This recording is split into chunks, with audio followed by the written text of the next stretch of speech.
Hey, Jason Weigandt here.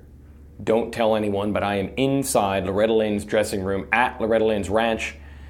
There is an arena here off to the side of the racetrack that hosts a lot of cool events during the Rocky Mountain ATV AMA Amateur National Motocross Championship at Loretta Lynn's Ranch, presented by Lucas Oil. Inside this arena, we have talent shows, so the sisters and the members of the family that aren't racing get to show what talents they have, usually singing or dancing or act like that. They have a fashion show where a lot of the gear companies put together some of their cool casual line, and you get to see the stuff that they have for what would be 2019. And Kawasaki always hosts a Team Green dinner along with THOR and Parts Unlimited. And last couple years I've been able to host it, and we have a Q&A with some top Kawasaki riders. The difference now is I have a podcast and I can record it. So that will be this week's edition of the Exhaust podcast here on the RacerX Podcast Network.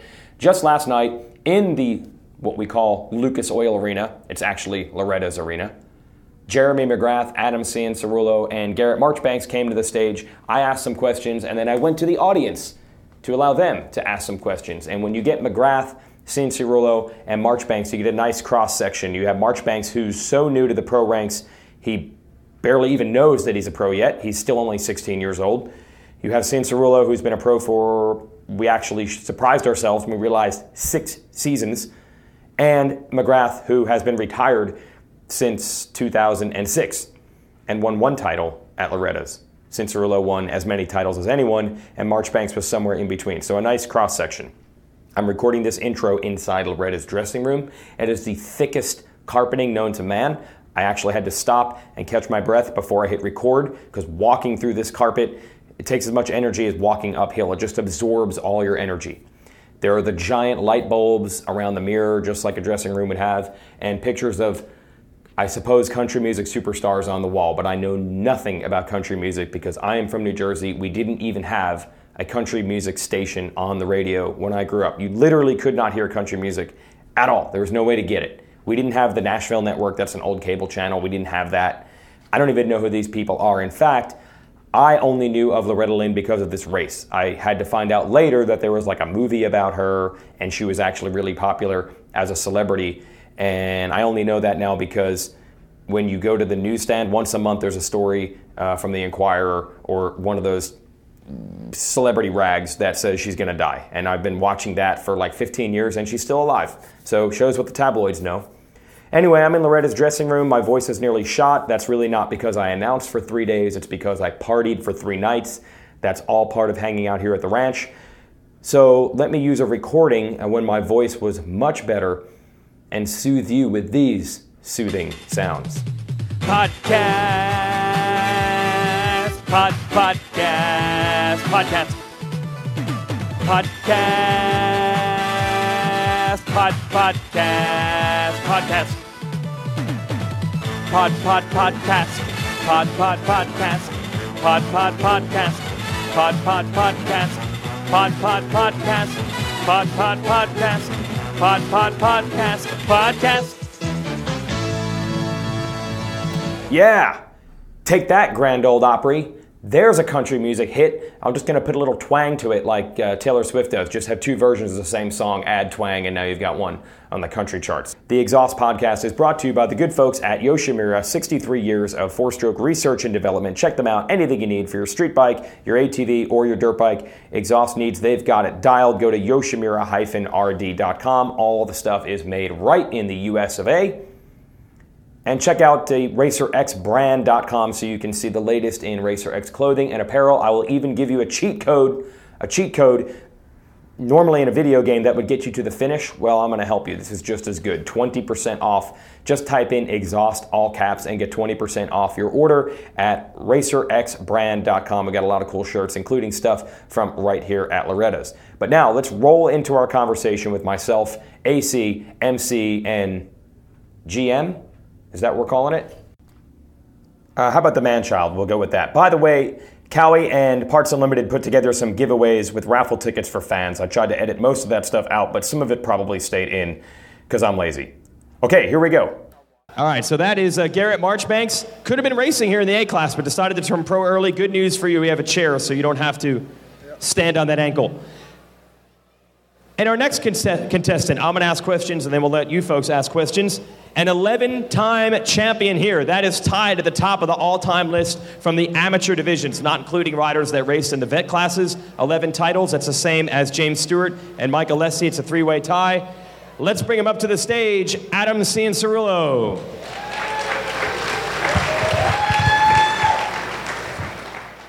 He got off the crutches. At least he's off the crutches now. AC, he even provides his own microphone. He's that good. Are we going to vlog any of this? Yeah. There'll be some vlogging going on? Yeah, I got the vlog. You ready to vlog? Is the same one? Yeah. Always ready to vlog. Okay, and we said this Kawasaki royalty here, and that includes the king, a one-time champion here at Loretta Lynn's Ranch, but it worked out okay because he won 7 Supercross championships. Kawasaki Team Green now. Let's welcome Jeremy McGrath.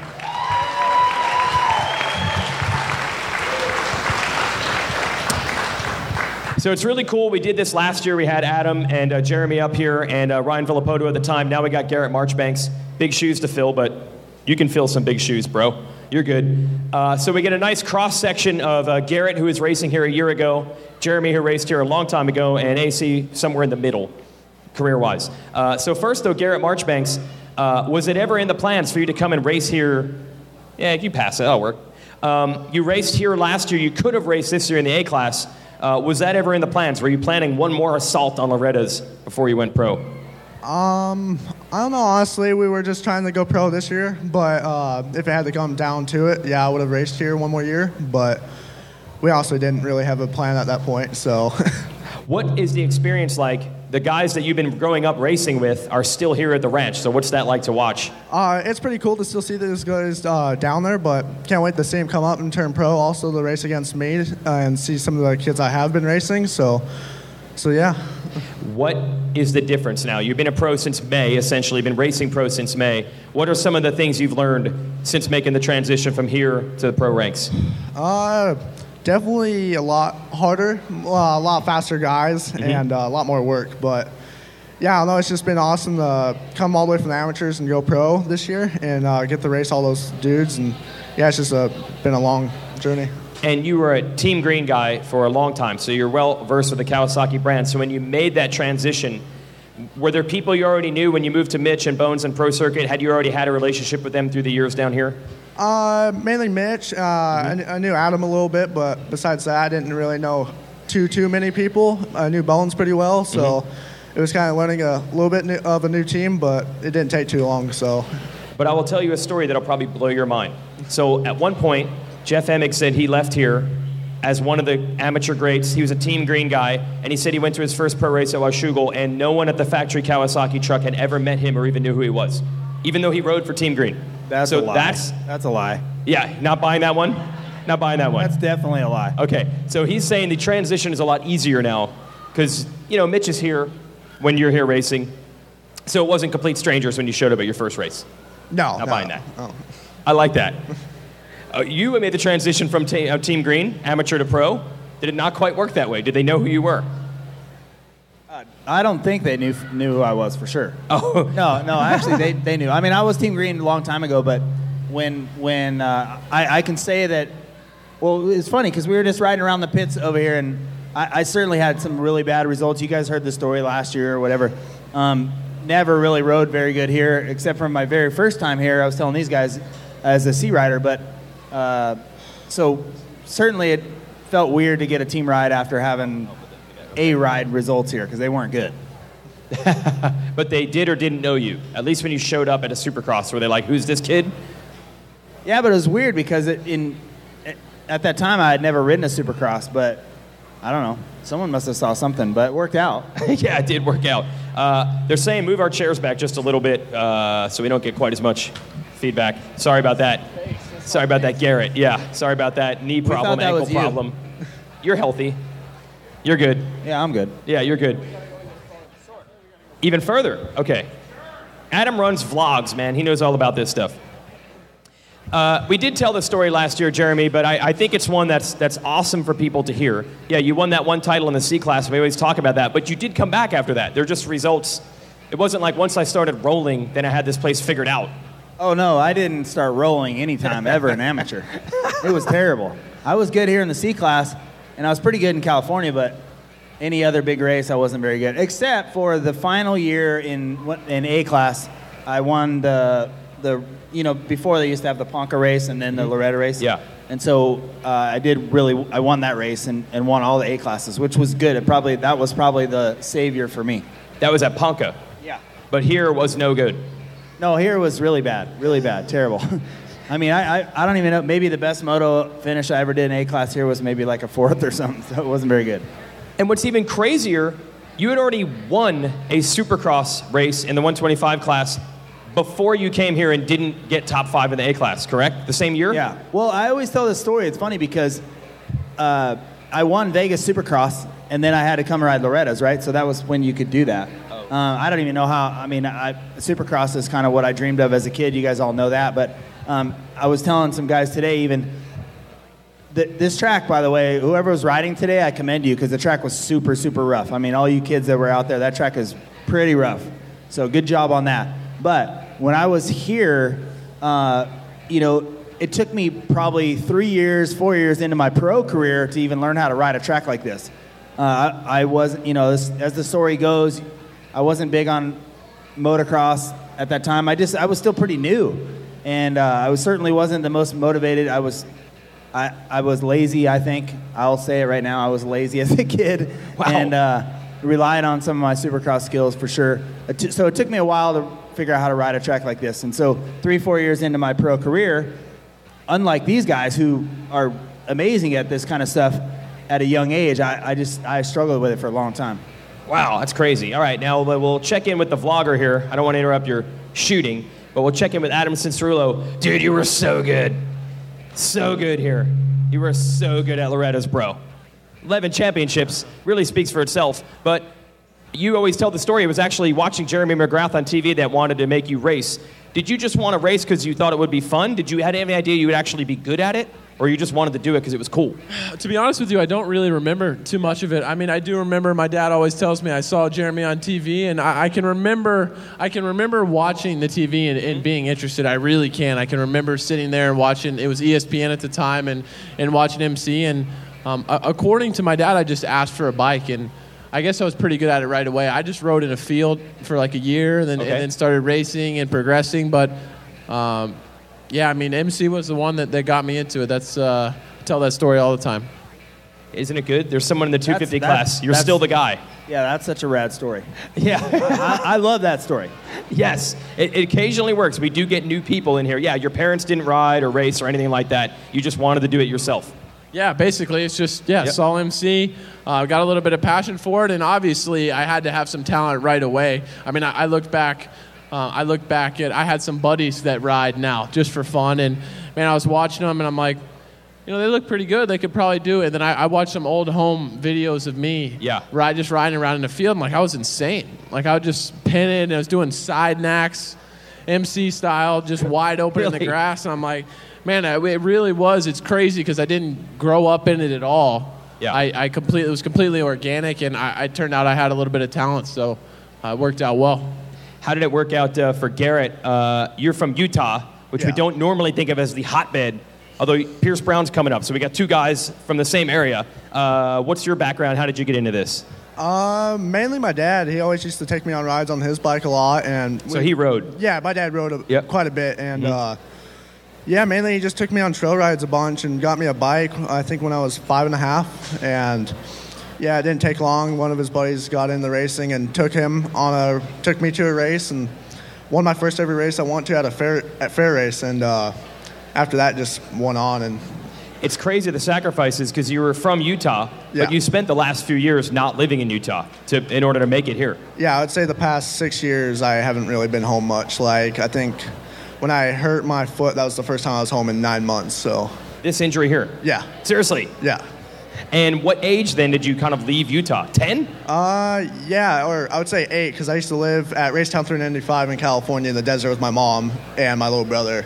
Wow. So. And then you hung out at some of the training facilities here in the East, right? Yeah, my first one was Club MX, and then moved to Georgia after, I think, 3 years, and then now it's south of the border. Wow. So you're home Christmas? No, actually, I think 4 years in a row I lived in my camper for Christmas. Really? Yeah, You 4 lived in years. your camper for Christmas? Yep. Where did presents show up? Yeah, just a couple. Okay, Yeah. all right. Came down the chimney. Yeah. You folks want to ask some questions to our panel up here? You want me to run down here with the microphone? What do you think? Yeah? You down with that? Don't be shy. We did this last year. It worked out way better than me asking the questions, I can tell you that much. But so we don't do the leaving the stage blank. I will I just want to compare and contrast a little bit. Jeremy, the hot setup, he moved east. You're already from there, but you're in California probably, what, half the year? Half and half? Not even? 3 months? 80-20 max. 80% Florida. 80% Florida. That wasn't the trend in your day. You were from California. Everybody stayed in California. Is that something, if you were racing now, would you do that? Or are you like, nah, man, I think it worked the way I was doing it? It's funny because I always ask myself the same question. If I was a kid and what would I do being from California, how would that work out? But and back when I was racing, everyone seemed to move to California, so it was different. But we had a lot more tracks we could ride. It was a lot more open, and now obviously a lot of things have closed. There's some motocross tracks you can go ride that are just regular tracks, right? So there's plenty of spots to practice, but I just don't know if you can. California is the spot that you get pretty distracted, I think, probably as a rider, and you can probably get some much more quality work done when you're back east. The other thing is when you're racing motocross, these guys get to race on tracks that have ruts and stuff that kind of emulates what they're actually racing on. So I think it's probably better. We were all talking about that earlier. That back in the day, it used to have some hard pack tracks. It would have a sandy track. It would have a loamy track. I mean, every week it was kind of mixed up, and then you'd have different competition every week. Some guy would be good in the sand. Some guy would be good in hard pack. I mean, all of it. The West Coast guys would be good on hard tracks. And then now it seems like a lot of the tracks are fairly soft. There are a lot of ruts. They're sort of like the Loretta's track. So I think probably the way to do it now is obviously move. But I love my house, so I would have a really hard time moving from the West Coast to the East Coast to do that. But I also love my motorcycle, and I love the sport so much that if I was going to succeed, that's what I had to do. That's what I would do. I was 100% committed to being the best I could possibly be, even though I was a little bit lazy. I still wanted to be good. So I think it's probably a little harder for a kid from California these days just because of that fact. Although we got a lot of racing out west. There's a lot of racing. There's a lot of riders. There's a lot of competition. So either you got to go out where we're at, or you go way back in Florida and Georgia where these guys are at. So, it's just in the summers back in the day when I got my team ride, we were out of box fans at the time, right? So we would go back for the summer and race all the national races. And Jeff Stanton was my teammate at the time. I would just go live at his house, and sort of he was my mentor, right? So he was the one making me do motos, making me do 30s, trying to tattoo in my head that I needed to do the work and do it right. And thank goodness for a guy like him. I spent a lot of summers in Michigan. Tracks were wet, they were rough, they were exactly what I needed. I don't know what would have happened if I didn't have that option. So being from California is not, it's not the end of the world. There's a lot of good racing out there, but I think when you get to these guys' level and the upper levels, it's probably good to get somewhere where you're not distracted and you can get some focus done. Okay. Awesome answer, and we got hopefully an awesome question here. Go ahead. What's your name? Rick Lucas. Garrett and Adam, both. You guys, Adam, you just had work on your knee, I believe. So you're coming off an injury, and you're injured right now. What is your time frame for when you guys come back? And probably just a lot of recovery time. Since we're not on the bike much, and I can't cycle at all. Just doing a lot of core and upper body workouts, and just trying to have a good regimen for the time that you're on the bike. So you can't really do too much with a hurt leg or foot. So. And did you ask how long until I can get back on the bike? Is that what you said? Yeah. Oh. Yeah, so the typical ACL, people think 6 months.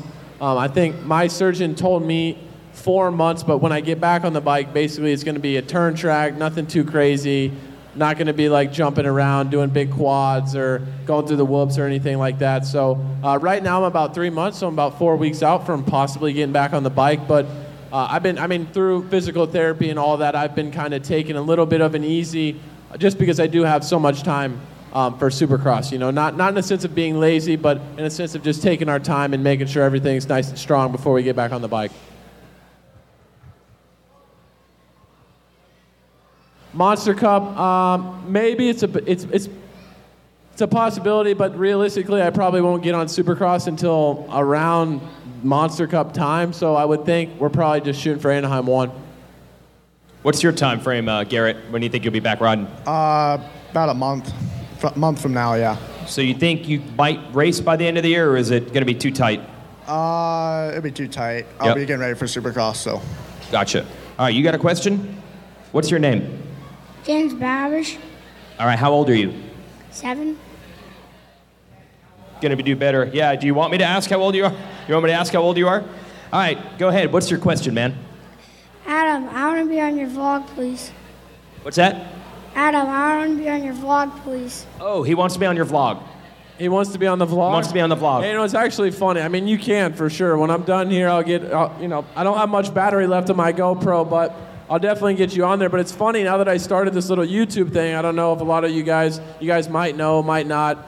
Now it's like all the questions I get, and like the autograph lines and stuff at the races, like when's the next vlog, and then when's this, and nobody even asked me about like riding or anything anymore. So I don't know, maybe I need to just retire and just go straight to the YouTube game.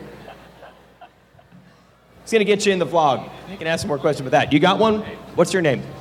Dylan. How old are you? 8. Good job asking questions. All right. What's your question? What is your guys' favorite track to ride? Good one. What do we got, boys? Can we say Anaheim 1 Supercross? Why not? Any Supercross track's pretty fun. That's perfect. I mean, honestly, I'm going to be completely honest with you, dude. I've ridden tracks that I can't stand to ride that I've gotten a good result at. And it's really just, to me, it's about where I ride well. I don't really care so much for, I have fun if I do well, if I win a race. So I can tell you I like more hard pack conditions. Even though I'm from Florida, I grew up riding in the sand, obviously. I kind of like it when it's hard pack a little bit more like the tracks of California. So if I had to pick one, I'd probably say Washougal. More of a soft, rutted type person, so I'm not a fan of hard packed at all like AC is, so I'd probably have to go with Redbud. Hey, you know what I was going to say also about that is I can say that Southwick track was pretty good, right? It's one of the rougher tracks on the circuit. So when you win a race like that, when you win a motocross race, it really beats the crap out of you. So you feel really accomplished when you're riding back at home to the hotel in the rent-a-car and you just can't even hardly move. That's a really good sense of accomplishment. So like Adam said, when you win a race, you know, you're on this super high confidence thing, and really whatever track. Sometimes you ride good at a track that you don't really like. So just gotta, I guess it's probably the way you think about it, really. Yeah, Jeremy, didn't you tell a story last year? Your first moto win outdoors was actually at Southwick, and you surprised yourself? That's where it happened? Yeah, it was. I won my first moto at Southwick. I came from sort of like 6th place and passed like several of my heroes, actually. Kudrowski, Cooper, and a few guys like that. And which when I'm passing them, I didn't even actually believe that it was actually happening. So, and then to win the race, and then I was so dog tired, I couldn't even move. That for the second moto, I finished 9th because I think I spent the whole hour in between or 2 hours in between him in the outhouse because I was just so sick and tired. But anyway, I did get a win, but it was a struggle for sure. Good stuff. You got a question here? My question's for Adam. I want to know who you think would win if they had to race today, Emig, Carmichael, or McGrath? Ooh. Oh, my God. Wow. Emig, Carmichael, or McGrath? Ooh. That's tough. Why you got to do that to me? Right on the spot. Right on the spot. Yeah, let's let Jeremy answer. Oh, Jeremy's an answer. I'll tell you how the results would go on that one. Carmichael's probably, he's 10 years probably younger than me, right? So I think it'd be Carmichael, McGrath, Emig. Nah, I see what you did there. Just being honest. I see what you did there. I like it. We have other questions? We got another question right here. I have no further comment on the matter. It's true leadership for Jeremy to just take it and handle that one. Absolutely. Brand ambassador. Absolutely. What's your name? Kinsey. What's your question, Kinsey? I have a question. Like, how long have y'all raced a dirt bike? How long have y'all done motocross? Yeah, what ages did you guys get started? How long have you been doing this? I was about 5.5, 6 when I first started. You didn't ride a bike till 5? Yep. Oh, wow, okay. Yep. That's actually late the way things go nowadays. That seems insane, because I'm sure your answer, Jeremy, is going to be a lot different. What about you, AC? How old were you? Yeah, I think to answer your question just in general terms, I think most guys that start riding, now Jeremy's going to really screw up my answer here, but it's normally 3, 4, 5, right in there. I know some of my friends started actually riding a bike when they were 2. They have all these crazy stories of them taking their training wheels off when they're still in diapers. But I personally started riding at 3. I know Jeremy's my hero, so I know he started riding at 14. Yeah. No, I didn't start riding. Go ahead. Yeah, BMX.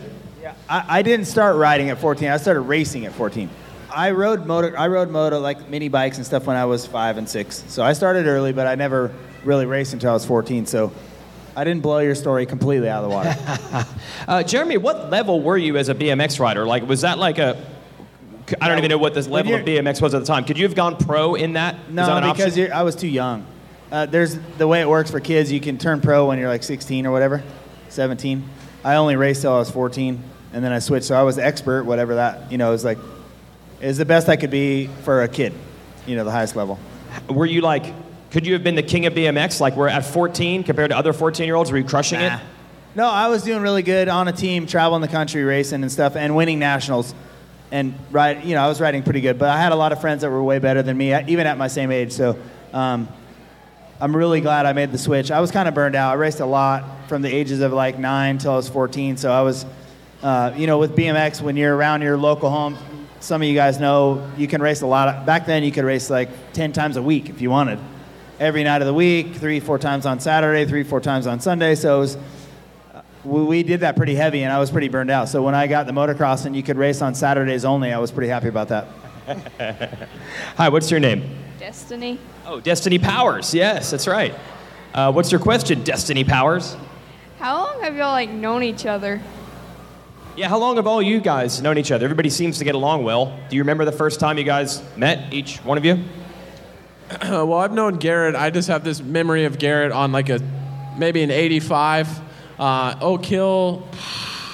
That had to be 2009, 2010. This kid's always been ginormous, and he's 5 years younger than me, and he was legit. He was the same height as me at the time, so I just wanted to know who the kid that was huge on an 85 was. So that was, I probably met Garrett 08, 09, 10.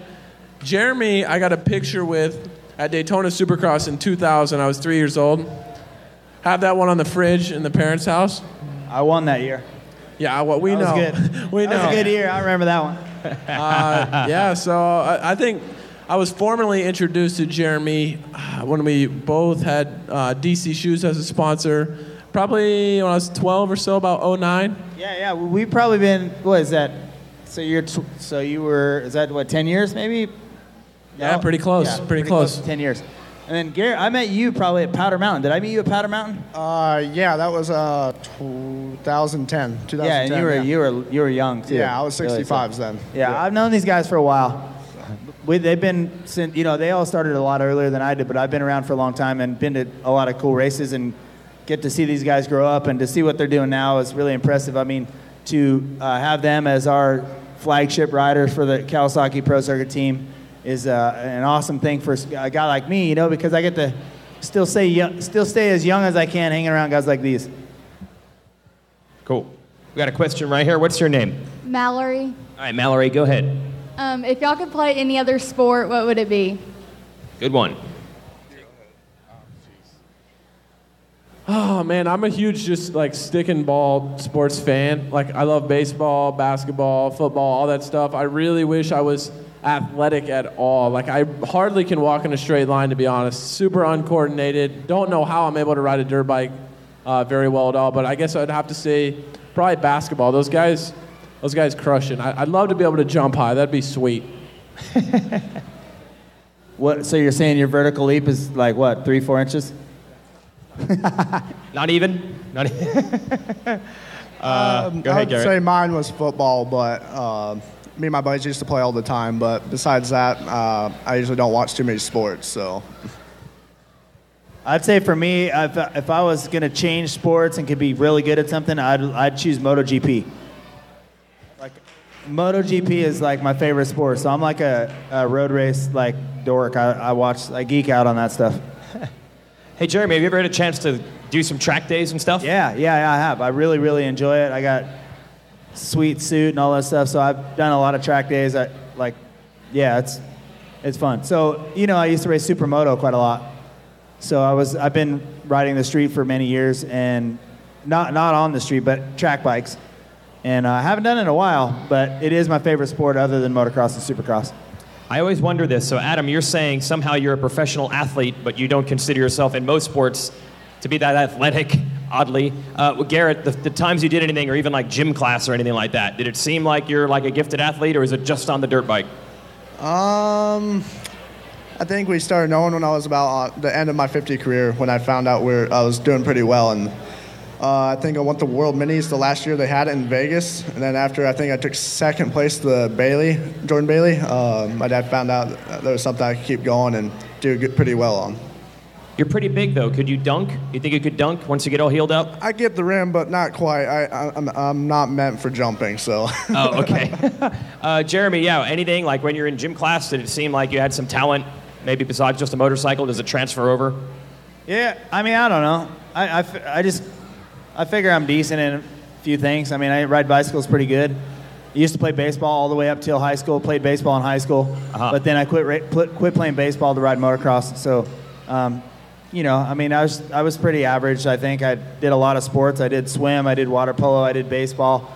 I probably did baseball the most, all the way from Little League all the way to high school, and then BMX and then moto.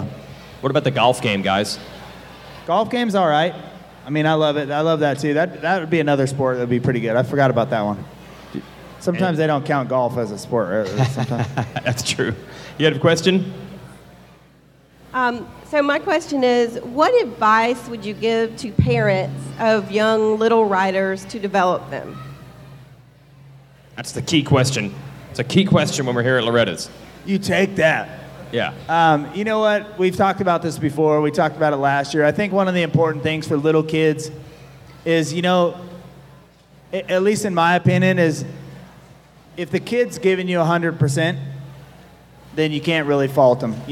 For me and my parents, the thing was, look, if you're giving 100%, then that's all we can ask. I think, you got to let a kid grow up. You got to let them have some fun. They still are kids. It's not a job when everyone's little at this age. I know everyone is, you're going to know if your son or daughter's competitive.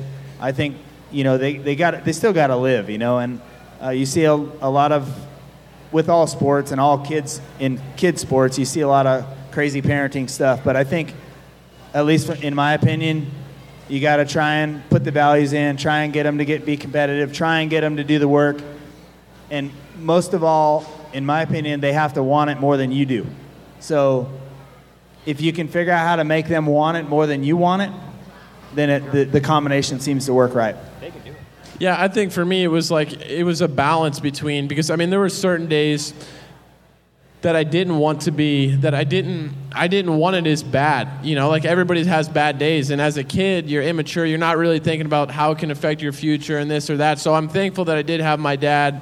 My dad was the guy that kind of pushed me, and on those days it sucked, and I hated his guts most of the time, honestly.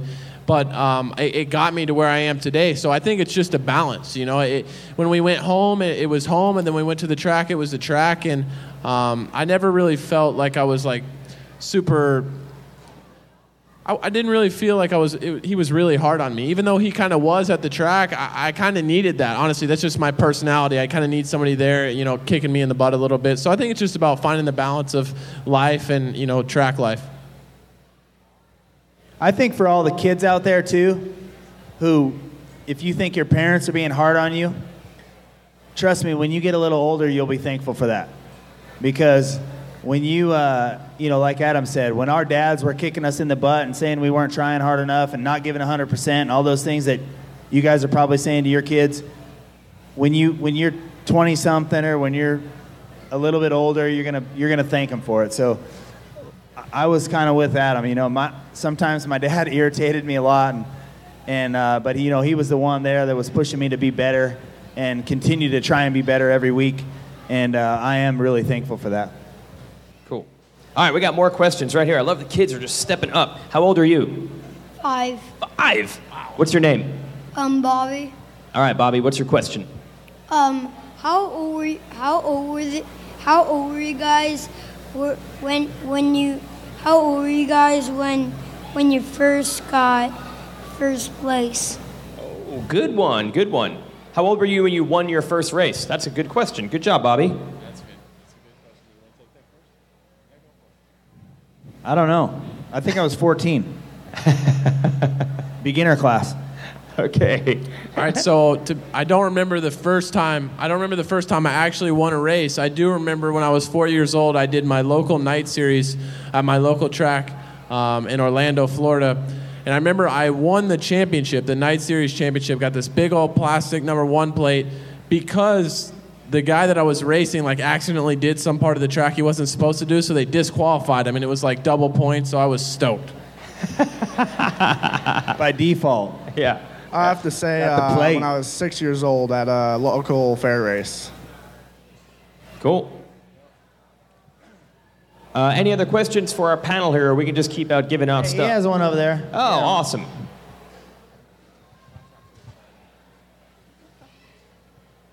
Hey, what's your name? My name's Charles Hale. I have a question for McGrath. Do you ever miss it? Yeah, I get that question a lot, and of course I miss it. I mean, I would love to be on the stadium floors and doing knack-knacks in front of the fans. That'd be so fun still.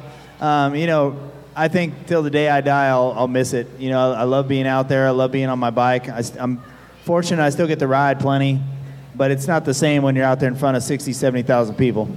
You got one more? Yeah. Do you ever practice just to practice, just to get the feeling out?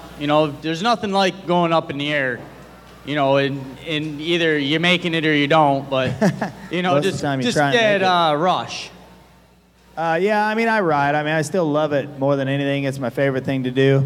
A lot of you guys know I race off-road as a hobby also, but there's nothing like riding my dirt bike. I still ride it plenty. We do a lot of cool Kawasaki functions, do a lot of photo shoots, test new bikes. We get to go ride. I mean, I'm lucky. I get to go ride places like Eli Tomac's ranch and ride his track and get to do a lot of fun stuff. I feel very fortunate for that. But, there's no feeling in the world like riding a dirt bike and jumping and being in the air.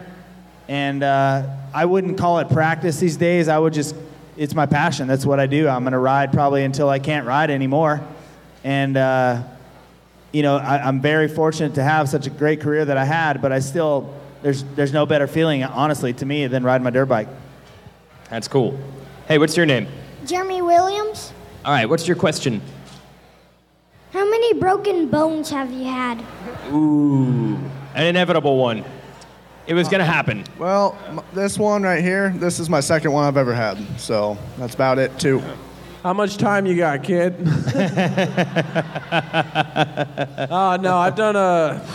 actually, it's funny because I didn't get hurt. My whole amateur career, I really didn't get hurt a lot. And then when I was a pro, I did a couple shoulders. I have a knee now that I did.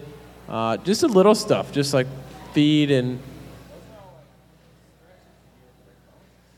Yeah, so I separated my shoulders. I technically didn't break my shoulders, but I broke my tib fib, arm, wrist, foot, ankle, all in the span of about a year, it feels like. But I've been pretty fortunate, honestly, over the course of my career. I feel like I've been pretty not Dungey fortunate or anything, but fortunate.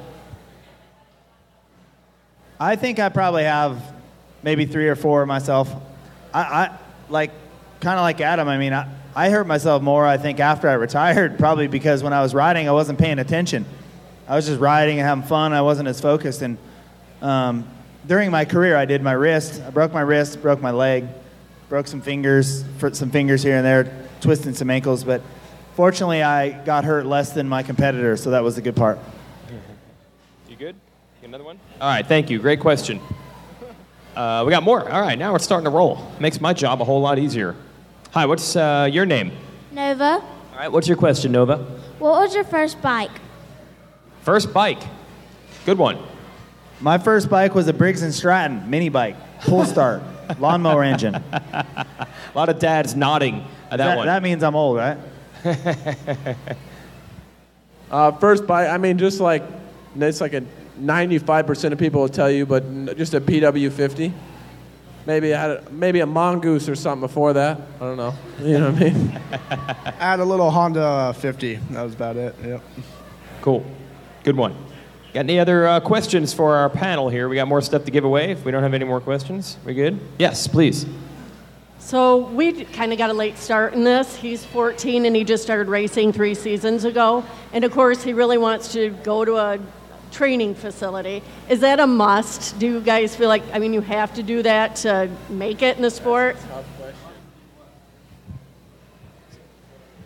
Is it a must to do what? Sorry. Training facility, yeah. Do you think it's a must? Well, I'm here to tell you that I didn't do it, so I don't think it's a must. But I think it probably these days it helps because, like Adam and I were talking about earlier, you kind of feel like as someone that's 14, right? He might feel like he's missing something if other 14-year-old kids are there. You know, the hardest part is school, and we've talked about this before. Every year I'm here. You know, what do we talk about? We talk about kids and doing homeschool and stuff like that. I never went to homeschool. You know, I'm not a huge believer in keeping the kids home so they can ride dirt bikes. I mean, you have there's a little window of an opportunity that you can make it and be one of these guys or whatever. So, you know, I think it's doable without being at a camp, I think. I think you either, it's one of those things, you have it or you don't, and it's going to show either way. I mean, just an example, this past year, you guys remember Justin Cooper came here and pretty much dominated. He's been doing great in the pros since then, and if I read up on his story correctly, he went to college and high school and, you know, sometimes didn't ride in the wintertime and stuff like that. So I think it's just, you know, if you have the talent and work ethic and, you know, the mental side's huge. If you have it all, you're going to make it regardless. You know what I mean? I think that stuff can be little marginal gains here and there, but in the end, it would be a mistake to think that that's everything and, you know, I got to go to MTF or Club MX or wherever to, you know, run with the top guys, because that's just not true. I think, however, saying that, it's not a bad idea to do summers in a place like that, or, you know, where you can get some work ethic, you can learn, you're going to ride your bike every day, you're going to do all these things that can help get you ahead. Year round, you know, I'm kind of feel like you could do it or not do it. Either you got it or you don't, you know. Hey, Jeremy, do you think it helped? You say you still like riding now because you weren't doing so much at a young age and you only started racing at 14 on dirt bikes. Did that help you have a little more longevity? I mean, you were winning titles almost to age 30.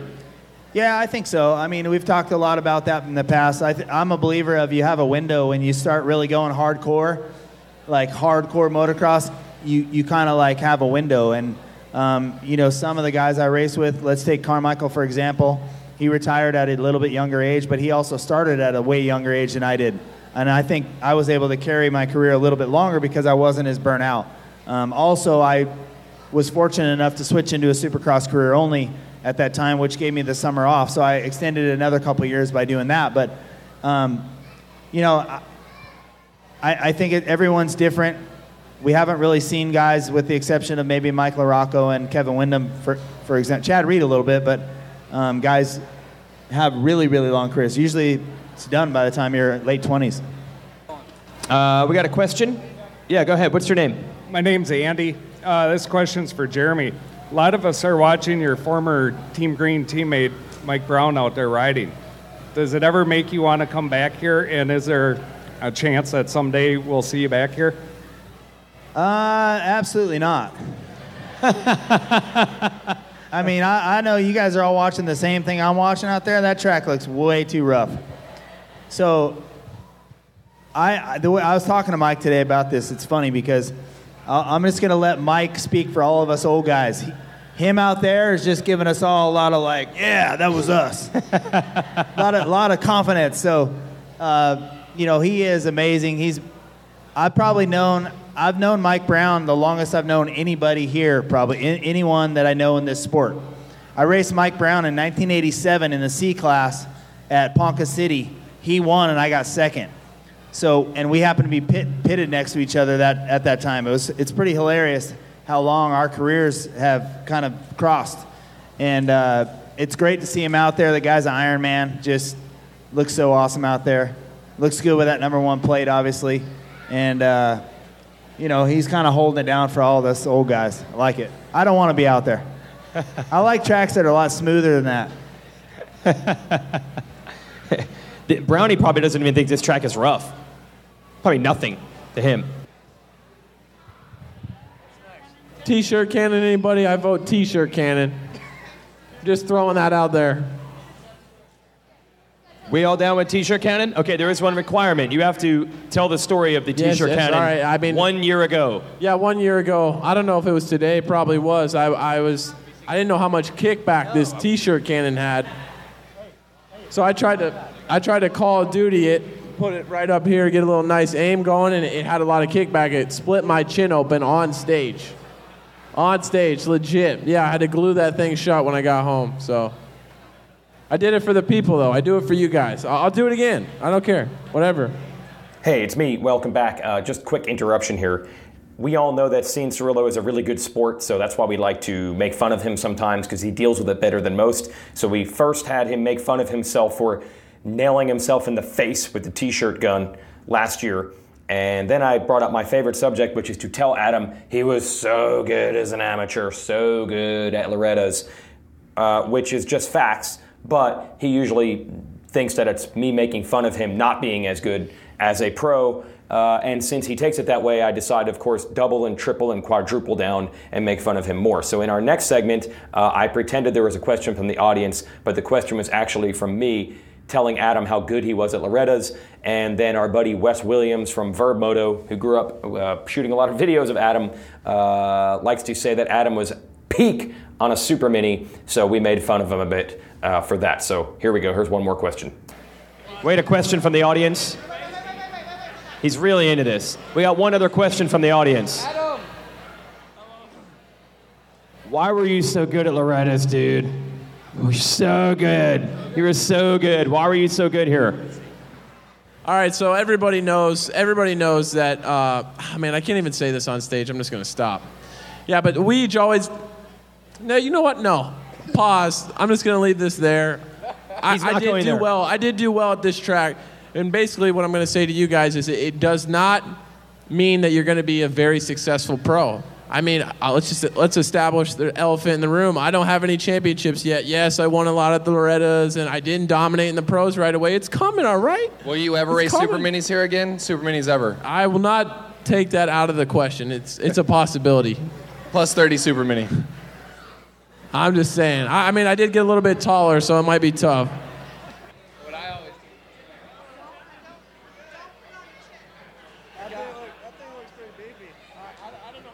You guys.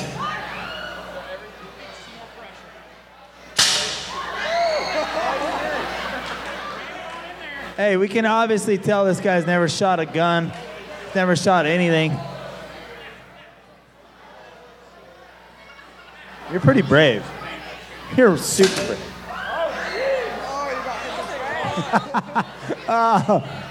Oh my gosh.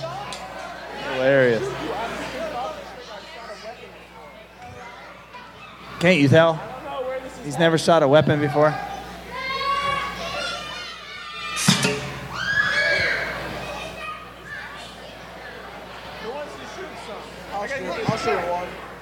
Oh, people are pumped over this. Hey, it's a good distraction. Let Garrett shoot something you can eat.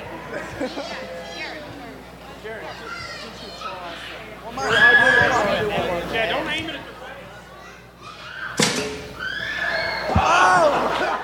Okay, kids, I hope you enjoyed that. Really interesting Q&A. Is McGrath not amazing? He's got the most humble but real and awesome answers. He's a heck of a brand ambassador, so good job, Cowie, even though McGrath didn't really race Cowies much. In his prime years, he won one 125 Supercross race on a Kawasaki. He does a good job for the brand, so whatever, man. McGrath's cool. Come at me, bro. That's it for our show this week. Thanks to Yoshimura, of course, our sponsor. Check them out, yoshimura-rd.com. Made in the USA. They've got exhaust systems for street bikes, for dirt bikes, and for ATVs, and anything else you want to stick an exhaust pipe on. I'm sure it'll work. I'm going to maybe try to put one on my Jeep. It probably sounds sweet. And RacerXbrand.com, we've got t-shirts, we've got hats, backpacks. I do not want to say the words back to school. I just did it. Anyway, back to school, the 3 worst words in the English language for children. But if you do have to go back to school and you need a backpack to go back to school, back it up. Go to RacerXbrand.com, type in exhaust in all caps, and get your 20% off discount right there. I don't like back to school, but I do like saving 20%. That's our show. I now have to go back into Nam. I'm getting in the chopper, and I'm going back into the announcer's tower here at Loretta's. I will be back, hopefully with my voice, next week.